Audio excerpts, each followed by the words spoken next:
స్వాగతం సుస్వాగతం. ఈ కార్యక్రమం దిగ్విజయంగా నడవాలని చెప్పి ఎమ్మెల్సీ ఎలక్షన్ గెలవాలా అనే ఆలోచన మీద ఈ 25-50 ప్రభారీలను ఏర్పాటు చేశారు. ఎక్కడైతే ఓట్లు ఎక్కువ ఉన్నాయో అక్కడ 50 ప్రభారీలను చేశారు. ఎక్కడైతే ఓట్లు తక్కువగా ఉంటే అక్కడ 25 ప్రభారీలను చేశారు. ఈ కరీంనగర్ పార్లమెంటు, ఈ పెద్దపల్లి పార్లమెంటులో మొత్తం కలిసి 2.5 లక్షల ఎమ్మెల్సీ గ్రాడ్యుయేట్ ఓట్లు ఉన్నాయి. మిగతా జైరాబాదు, మెదక్, నిజామాబాదు, ఆదిలాబాదు పార్లమెంటుకు సంబంధించి లక్ష చిల్లర ఉన్నాయి. అంటే గెలిస్తే ఎవరికి పేరు వస్తుంది, ఓడిపోతే ఎవరికి పేరు వస్తుంది అనేది మీరు ఆలోచించుకోవాల్సిన అవసరం ఉన్నది. ఇక్కడే నిర్ణయం తెలిసిపోతుంది.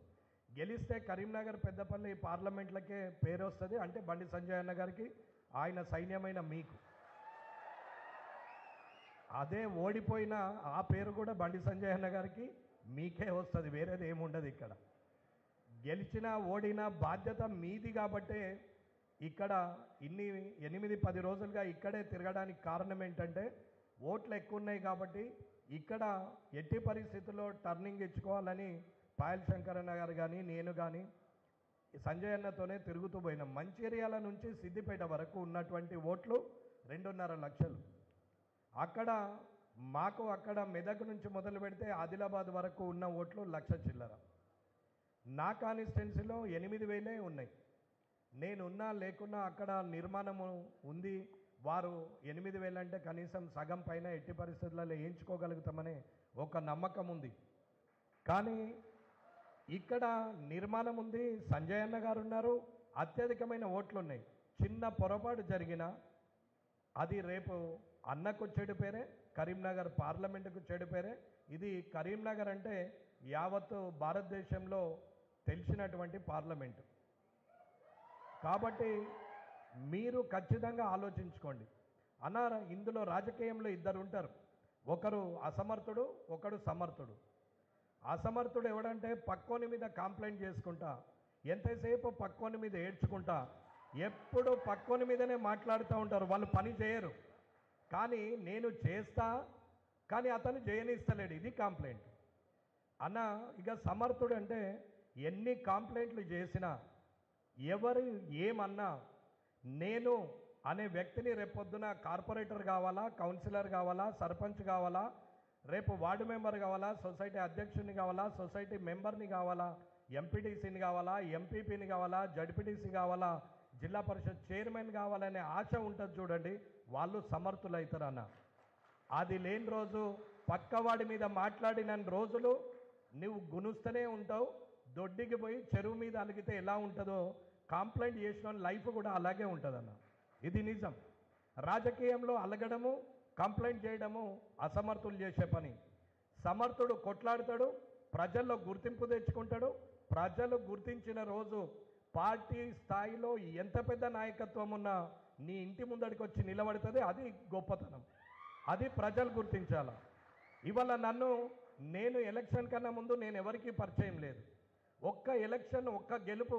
ఇవాళ నేను యాడికి వచ్చినా మీరు సపోర్ట్లు కొడుతున్నారు, కేరింతలు ఇస్తున్నారు అంటే అది ఆ గెలుపుకున్న గొప్పదనము, ఆ కార్యకర్తలకున్న గొప్పదనం, కానీ నాది కాదు అనేది మీరు అర్థం చేసుకోవాలి.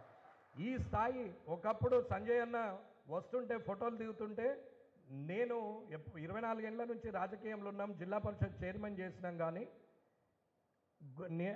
సంజయ్ అన్న గారు వస్తుంటే జనం ఫోటోలు దిగడానికి నూకేస్తే మేము కనీసం 1 మీటరు 2 మీటర్ల దూరము పబ్లిక్ నూకితే దూరం పోయి గోడల పొట్టి అతుకుతుంటే, ఎప్పుడు ఇట్లా ఫోటోలు దిగుతారా నాతోనే, నాకు కూడా కసి ఉంటుండే. అదే తర్వాత గెలిపొచ్చినాక అదే సంజయ్ అన్న దగ్గరికి వస్తే మీరే నాతోనే ఆ ఫోటోలు దిగితే ఆనాడు సంతోషం ఇంత అంత కాదు, గెలుపు కన్నా ఎక్కువ. అది గుర్తింపు అన్న. ఆ గుర్తింపుకు కారణం ఎవరు? కార్యకర్తలే మొట్టమొదలు, నాయకుడే తర్వాత.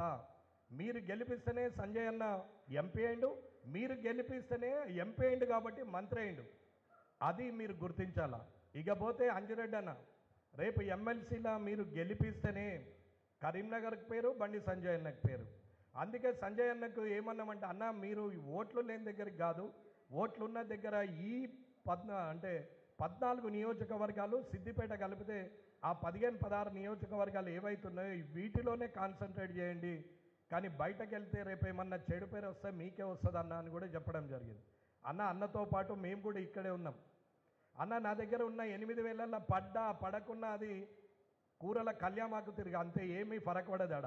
వెంకటరమణారెడ్డి పేరు ఏం చెడిపోదు, గెలిచిన పేరు అదనంగా వచ్చేది ఏం లేదు. కానీ ఇక్కడ ఆ సమస్య మీదైతుంది. మీరు దయచేసి అర్థం చేసుకోండి. మీరు సమర్థులా అసమర్థులా అనేది ఈ ఎన్నిక నిర్ణయిస్తుంది అని చెప్తున్నాం.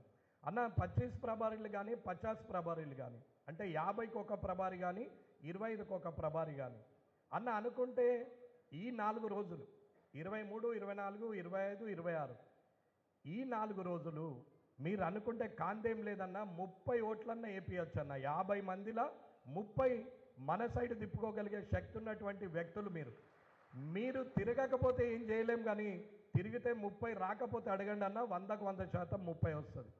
ఒక్కసారి ఎమ్మెల్సీగా ఆయన గెలిస్తే ఉమ్మడి నిజామాబాదు, ఉమ్మడి ఆదిలాబాదు, ఉమ్మడి కరీంనగరు, ఉమ్మడి మెదక్లో ఉన్నటువంటి 42 నియోజకవర్గాలకు ఆయన ఎమ్మెల్యే లేని దగ్గర ఎమ్మెల్యేగా అవుతాడు, మీకు లాభం అవుతుందని చెప్తున్నాం మేము. ఇక్కడ ఒక సంజయ్ అన్న ఉన్నాడు, 7 నియోజకవర్గాలకు అవకాశం ఉంటుండొచ్చు, కానీ వేరే నియోజకవర్గాలకు అవకాశం ఉండదు. రేపొద్దున ఎమ్మెల్సీ అయితే ఒక చిన్న రోడ్ అయినా, చిన్న మోరైనా, ఆఖరికి స్ట్రీట్ లైట్ అయినా ఏదైనా పెట్టాలంటే 42 నియోజకవర్గాల్లో ఆయనకు పెట్టే హక్కు ఉంటుంది. ఎమ్మెల్యేగా గెలిచిన నాకు నా కామారెడ్డి తప్ప పక్కకు గజం కూడా జరగరాదు. ఇది అర్థం చేసుకోండి ఎమ్మెల్సీకి ఉన్న పెద్ద పేరేందనేది. కాబట్టి మీరు అంజిరెడ్డి గారిని ఖచ్చితంగా గెలిపించే ప్రయత్నం కాదు, 100కు 100% గెలిపిస్తున్నామనే నమ్మకంతోనే పనిచేయాలి. నమ్మకాన్ని మించిన ఆయుధం లేదన్నా, నమ్మకాన్ని మించిన ఆయుధం లేదు. ఏదైతే మనము అనుకుంటామో అది చేయగలుగుతామో, ఆ చేయగలిగినప్పుడే సమర్థుడు అనే పేరు వస్తుంది, ప్రజల్లో గుర్తింపు వస్తుంది, పార్టీ మిమ్మల్ని పట్టించుకుంటుంది. ఖచ్చితంగా ఇది నిజం. మీరు కావాలంటే ఒక్క 5 ఏళ్ళు వెనక్కి పోయి మళ్ళీ ఒక 2 ఏళ్ళు ముందుకు ఆలోచించి చూడరు, నేను చెప్పింది నిజమవుతుంది. కాబట్టి అందరు కూడా టీచర్స్ ఎమ్మెల్సీ అయినటువంటి కొమరయ్య గారిని, అలాగే పట్టభద్రుల ఎమ్మెల్సీ అభ్యర్థి అయినటువంటి అంజిరెడ్డి గారిని మీరు గెలిపియాలని కోరుకుంటూ ఈ అవకాశం ఇచ్చిన మీ అందరికీ కూడా ధన్యవాదాలు తెలియజేస్తున్నాను. జై హింద్, జై భారత్. రమణన్నకి ధన్యవాదాలు.